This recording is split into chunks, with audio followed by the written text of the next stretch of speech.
Hi to everyone. ఇవాళ మీకు ఒకటి చెప్పాలనుకుంటున్నా అండి. ఇది రియల్ స్టోరీ. ఎందుకంటే ఇది చాలామంది ఆస్తుల కోసం కొట్లాడుతున్నారండి. ఎస్పెషల్లీ ఆడపిల్లలు.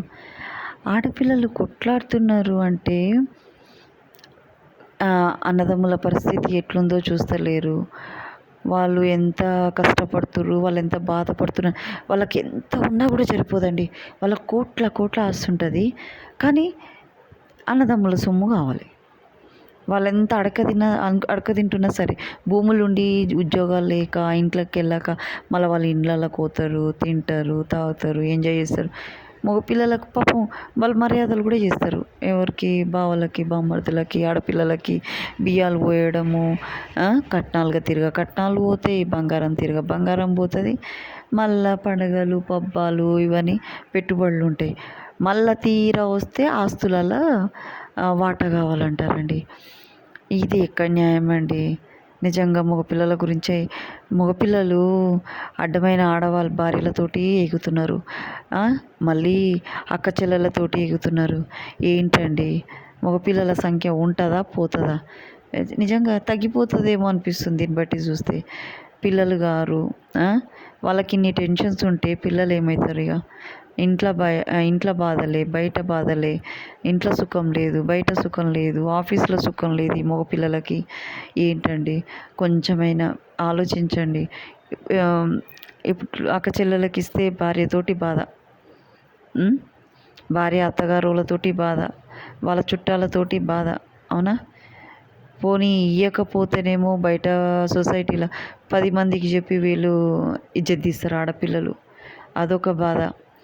తిన్నది ఎవ్వడు చూడడు, ఎత్తుకుపోయింది ఎవ్వడు చూడడు, కానీ వీళ్ళతోటి ఒక బాధ. అవునా? మళ్ళీ మాకేం పెట్టలేదు అని ఆడపిల్లలు వచ్చి ఇంటి మీద పడి ఏడుసుడు, కేసులు వేసుడు. ఎక్కడండి? ఆడపిల్లలు మంచోళ్ళు లేరు. నిజంగా చెప్తున్న, ఆడపిల్లలు మంచోళ్ళు లేరండి. నేను అందరినీ అనట్లే. ఎవరైతే ఆస్తుల కోసం కొట్లాడేటోళ్ళు, ఎవరైతే ఇల్లీగల్గా సంబంధాలు పెట్టుకునేటోళ్ళు, ఎవరైతే తప్పుడు పనులు చేసేటోళ్ళు, స్వార్థం ఉండి మంచి చెడు ఆలోచించని వాళ్ళు, వీళ్ళ గురించి చెప్తున్నానండి. మంచి వాళ్ళ గురించి కాదండి. ఉన్నారు మంచి ఆడపిల్లలు కూడా ఉన్నారు, మంచి ఆడవాళ్ళు ఉన్నారు. కానీ నేను అలాంటి వాళ్ళ గురించి చెప్పట్లేదు. చెడు అనే ఆలోచన ఉన్న వాళ్ళ లేడీస్ గురించి చెప్తున్నానండి. ఇలా అయితే ఎవ్వరు బాగుపడరు, ఎవ్వరు ముందుకెళ్ళరు. డబ్బు ఏమి ఇస్తుంది మనకి? సంతోషాన్ని ఇస్తుందా? ఇస్తుందేమో, కానీ నువ్వు ఒంటరిగా ఉండి తింటావేమో ఒబెసిటీ వస్తుంది, తాగుతావేమో షుగర్ రోగం వస్తుంది. ఏమొస్తుంది నీకు? చూస్తావేమో ఆ టీవీ చూసినంతసేపు కంటి చూపు జబ్బు వస్తుంది. ఏమొస్తుంది నీకు? డిప్రెషన్ వస్తుంది. డబ్బుతోటి నీకు ఇన్ని రోగాలు వస్తాయి. అదే నువ్వు ఉన్న దాంట్లోనే ఉన్నా లేకున్నా అదే డబ్బు నీ ఆడపిల్లలకి, అదే డబ్బు నీ కన్న తల్లిదండ్రులకి, అదే డబ్బుతో నువ్వు హ్యాపీగా ఫ్యామిలీతో స్పెండ్ చేసావనుకో, ఏ నొప్పి రోగం లేకుండా ఉంటుంది.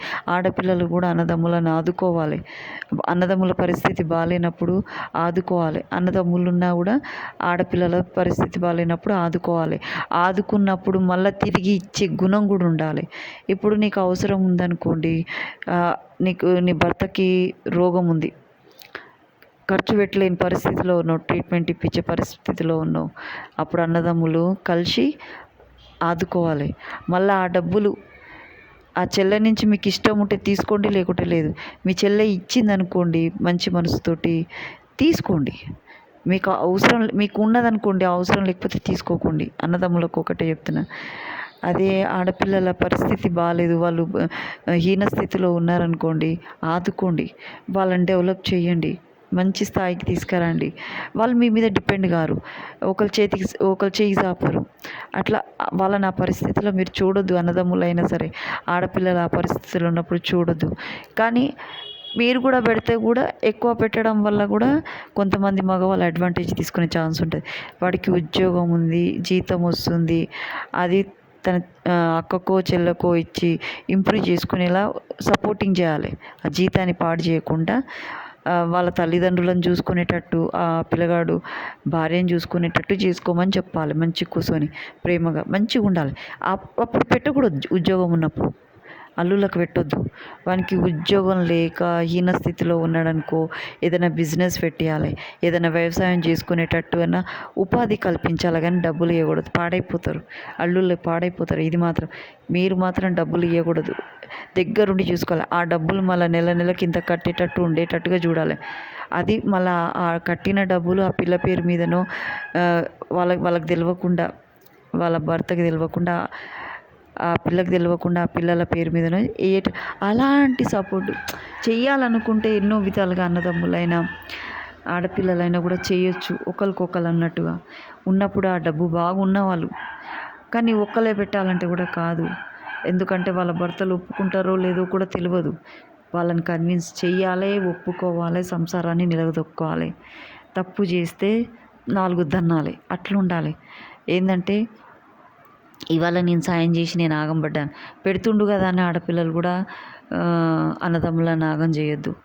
ఇది అట్లయితేనే రిలేషన్షిప్, మన సాంప్రదాయాన్ని మనం కాపాడుకున్న వాళ్ళమవుతాం, మన అన్నదమ్ములను కాపాడుకున్న వాళ్ళమవుతాం, మన అక్క చెల్లెలను కాపాడుకున్న వాళ్ళమవుతాం. మన కళ్ళ ముందు వాళ్ళు చచ్చిపోరండి, నిజంగా చెప్తున్నాను. కొంతమంది అయితే ఆడపిల్లలు చనిపోతున్నారు, కొంతమంది మగపిల్లలు చనిపోతున్నారు. దయచేసి నేను ఒకటే చెప్తున్నాను, మీ ఫ్యామిలీ మెంబర్స్ని మీరే కాపాడుకోవాలి, మీ తల్లిదండ్రులని మీరే కాపాడుకోవాలి. 4 మాటలు అన్నంత మాత్రాల మీరు చెడ్డవాళ్ళైపోరు. చేసిన సాయం ఎక్కడికి పోదు, చేసిన పుణ్యం ఎక్కడికి పోదు. అంతకు మీరు త్రిబుల్ సంపాదిస్తారు. కొన్ని రోజులు బాధపడతారేమో కానీ అంతకు ఎక్కువ సంపాదిస్తారు. Thank you to everyone.